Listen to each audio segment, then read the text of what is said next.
here as part of a wonderful exhibit that's in the back of the library. I hope that everyone got a chance to see it.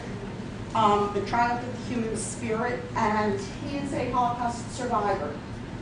Every Holocaust survivor that you talk to has a story that's a little bit different. Some of them survived concentration camps, some of them were able to escape with their families. But no matter how they survived, you will find that their lives were changed forever because of the hatred and the prejudice and the anti-Semitism that existed in Europe at this time. So Manny's going to tell you a little bit about what happened to him and what happened to his family and how he sees things today because of what happened to him. Before I start, the exhibit is really great. I'm active with Brookdale Holocaust Center, and I know all the faces in the exhibit, and it's worthwhile just spending a few minutes reading it. You know, I haven't been to this town before, and as I looked around, it had a nice warm feel to it, and it didn't feel that much different than my hometown in Germany, because I came from a small town in the Ruhr Valley, and we had a lovely small Jewish community in a town called Unna, and according to my sister and my brother, they said that we used to have a lot of Christian friends. They would come over to our house, we would go to their house, and there was really no feeling of prejudice against us at all. And I was born in 1932, and in 1932 they had a free election, and the people elected Adolf Hitler.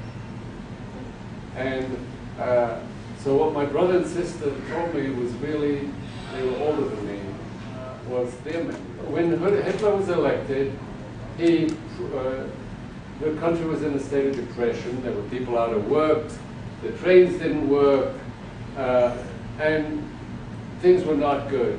He promised the trains are going to run on time, everybody's going to have a job, and the German people are going to be the best in the world, and they're better than anybody else, and he was going to bring them up.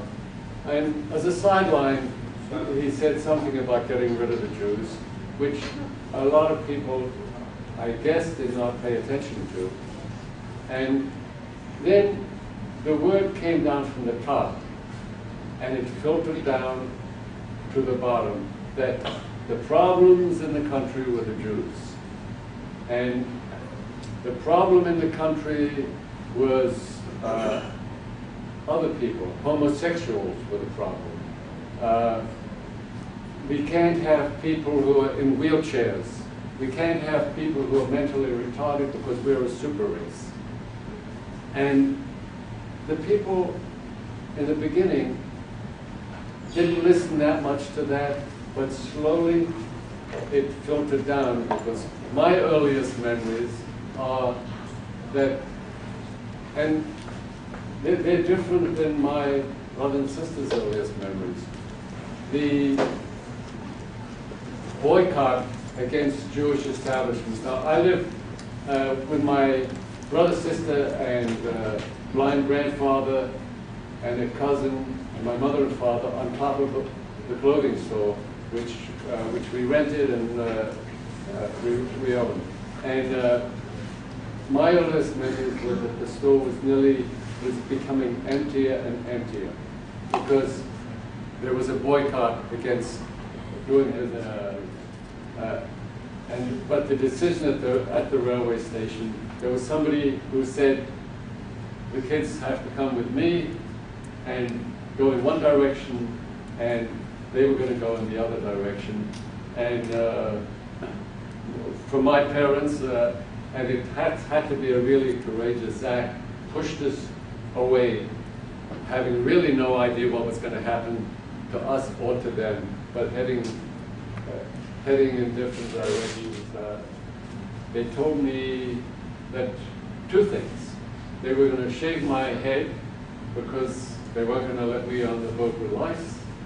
And they told me that my sister, who was 14, she'll go on some other boat, but she's not, I'm not going. And I ran off and I hid myself.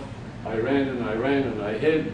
And my sister was smarter than me, and she found me and she dragged me back and I shaved my head. And she had been able to get to Grodno and spent close to a year with our parents, and she was studying English, and she did end up in Auschwitz, getting murdered in Auschwitz, together with her family, and for a total of 1.5 million other children who were murdered. I've got to tell you that my grandchildren are obviously the best part of my life, and there's nothing that compares, especially when we go skiing or running or whatever together. But the joy of volunteering is just totally unbelievable. You meet such great people, and whenever I do anything which tries to bring attention to anything, my sister's with me. So it's a little bit weird, you know, that it's over 65 years since I've seen her, but she's with me all the time.